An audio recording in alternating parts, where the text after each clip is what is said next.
जय बाबा नीम करौली महाराज।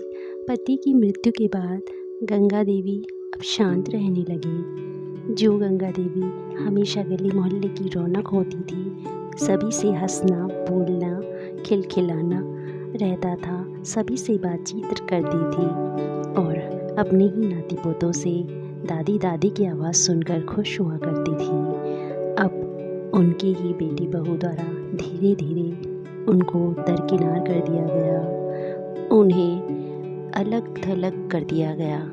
अब वह काफ़ी मौन रहा करती थी, लोगों से बातचीत करना भी कम हो गया, बाहर निकलना भी धीरे धीरे कम हो गया।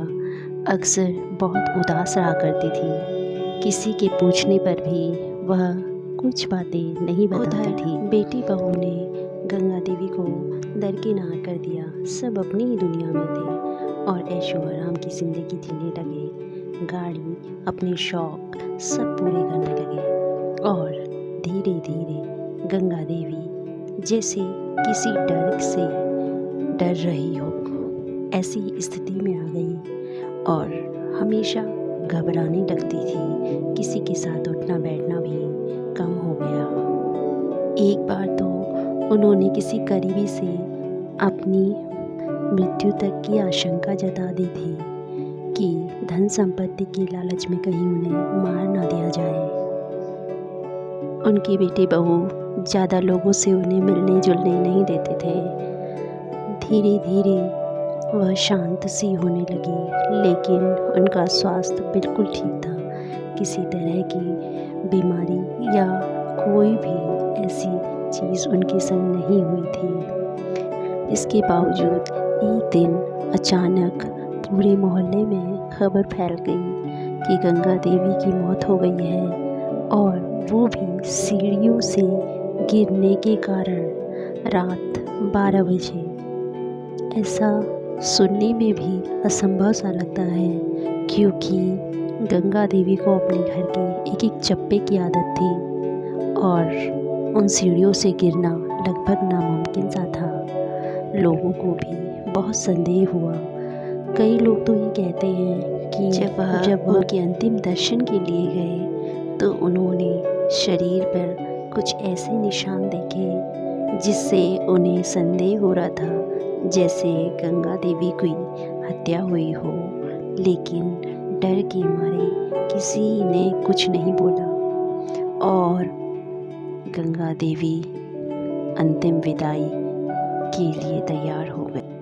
बेटा नई नई गाड़ियाँ खरीदने लगा और नाती पोते भी अपने ऐशो आराम से रहने लगे और धीरे धीरे बेटे के हाथ में संपत्ति आने के बाद तरह तरह के उटपटांग खर्चे करने लगा और कई ऐप तो उसमें पहले से थे ही। धीरे धीरे उसके खर्च इतने बढ़ गए कि उसे अपने एक घर जिससे बहुत सारा किराया आता था उसे भी बेचना पड़ गया और फिर धीरे धीरे उनकी आर्थिक स्थिति बुरी होने लगी। एक दिन ऐसा आया जिस घर में वह खुद रह रहा था, वह घर भी हाथ से निकल गया, बेचना पड़ गया। इतनी धन संपत्ति और होने के बावजूद भी अपने बीवी बच्चों को लेकर उसे किसी ऐसे पिछड़े इलाके गांव में जाना पड़ा जहां पर उसका गुजारा चलाना भी मुश्किल हो गया।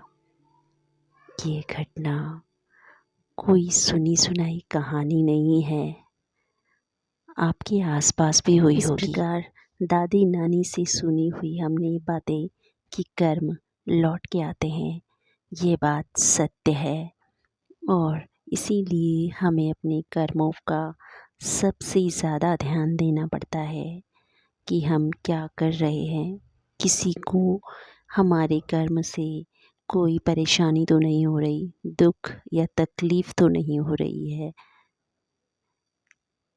आपको कहानी अच्छी लगी तो चैनल को सब्सक्राइब करिए और कमेंट में जय नीम करौली बाबा अवश्य लिखिए या राम राम जरूर लिखिए, ताकि आगे भी इसी तरह की कहानियाँ आप सुन पाए और इस चैनल को प्रोत्साहन मिले।